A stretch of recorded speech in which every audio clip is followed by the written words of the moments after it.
బాబు sir 20 ఏండ్ల కింద ఒక్కలు ముద్దు ఇద్దరొద్దు అని చెప్పిండు కదా. ఇప్పుడు ఆ రూల్‌ను అట్టెక్కిచ్చిండు. ఒక్కలొద్దు నలుగురు ముద్దు అంటుండు.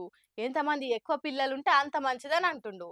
ఎందుకట్లా అన్నది ఇనుండ్రి మీరే. విజనరీ ముఖ్యమంత్రి బాబు సారు మళ్ళీ విజనరీ గురం చేస్తుండు. 20 ఏండ్ల కింద ఆయననే పిల్లలు గానుడు బంద్ చేయాలి అన్నాడు. ఇప్పుడు ఆయననే మళ్ళా పిల్లలు గానుండ్రి అని చెప్తుండు. ఆయన విజనరీ ఏందో అని జనం పరిశాన్ అవుతుండ్రు. యూత్ జనాభా తక్కువైందని అందరు పిల్లలు కనాలి అంటుండు సీఎం చంద్రాల్ సారు. పిల్లలను కనేటందుకు జనాలకు ఎంకరేజ్మెంట్ చేస్తేందుకు పిల్లలుంటేనే ఎన్నికలలో పోటీ చేయొచ్చు అని రూల్ పెట్టిండు. ఆంధ్రాలో రేపటి రోజులలో అయ్యే స్థానిక సంస్థల పోటీ చేస్తేందుకు ఇద్దరు పిల్లలు ఖచ్చితంగా ఉన్నోళ్ళకే పోటీ చేయనిచ్చేటట్టు రూల్ తెస్తుండ్రట. అంతకు ముందు ఇద్దరు కంటే ఎక్కువ పిల్లలుంటే అనరూల్ అని చట్టం పెట్టినాం గాని ఇప్పుడు దాన్ని మార్చి కనీసం ఇద్దరు పిల్లలు ఉండాలనే కొత్త రూల్ పెట్టబోతున్నాం అని చెప్పుకొచ్చిండు.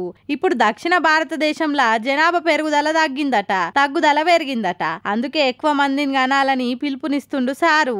ఆయన ఎవరి ఓపికని బట్టి ఎవరి కుటుంబ ఆర్థిక పరిస్థితిని బట్టి వాళ్ళ పిల్లలను అంటుంటారు. లీడర్ల కోసం అలా పదవుల కోసం అలా సీట్ల డిలిమిటేషన్ కోసం అలా నిధుల కోసం పిల్లలను అంటారా అని కొందరు ప్రశ్నిస్తుండ్రు.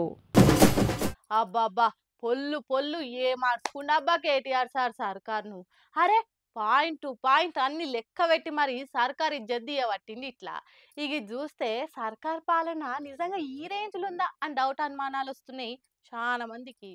అమ్మకు అన్నం పెట్టనోడు చిన్నమ్మకు బంగారు గాజులు చేపిస్తా అన్నాడట. ఇది మేమంటున్న మాట కాదు గాని కేటీఆర్ సారే సర్కార్ని అడుగుతున్న మాట.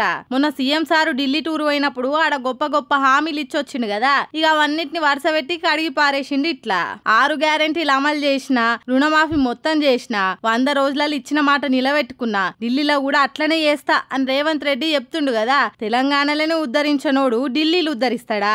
అది మీరు నమ్ముతుర్రా అని సూటిగా బాణం ఇచ్చినట్టే అడిగిండు. రేవంత్ రెడ్డి గారు ఢిల్లీలో చెప్తాడు 6 గ్యారెంటీలు అమలు చేసిన, రుణమాఫీ మొత్తం చేసిన, మొత్తం తెలంగాణను ఉద్ధరించిన, 100 రోజులలోనే అన్ని ఇచ్చిన మాటలన్నీ నిలబెట్టుకున్నా, అదే తరీఖన ఢిల్లీలో కూడా చేస్తా, మీరు నా మాట నమ్ముండ్రి, తెలంగాణ ముఖ్యమంత్రిగా చెప్తున్నా అని చెప్పి రేవంత్ రెడ్డి గారు ఢిల్లీలో చెప్తున్నారు.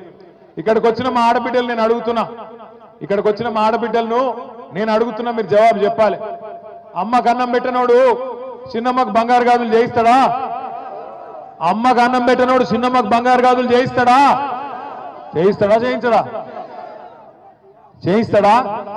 చేయించాడు.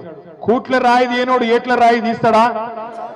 తెలంగాణను ఉద్ధరించనోడు అంటే ఢిల్లీలో ఉద్ధరిస్తాడా? పోయి అబద్ధాలు చెప్పొచ్చున ముఖ్యమంత్రి అంటోడు 6 గ్యారెంటీలు అమలు చేసేసిందట, అయిపోయిందట. అంతేకాదు అన్న వస్త్రం కోసం పోతే ఉన్న వస్త్రం పోతుంది అన్నట్టు కాంగ్రెస్ వాళ్ళు దొంగలని వాళ్ళ మాటలు నమ్మకుండా ముందే చెప్తే ఇన్నరా? మీరు ఇప్పుడు చూడుర్రి. ఒక్కో ఆడబిడ్డకు 2500 అన్నాడు. ఏమాయే ఆ హామీ? ఇదేనా మీ ప్రజాపాలన? ఇదేనా మార్పు అని మాట్లాడుకొచ్చేసరికి అవును కదా కేటీఆర్ సార్ కూడా కరెక్టే చెప్తుండు అని ఆలోచన షురూ చేసిర్రట. ఆయన మాటలు విన్న చాలా మంది. మరిగా దీని మీద సర్కారు ఎట్లా రియాక్ట్ అవుతుందో చూడాల్సిందే.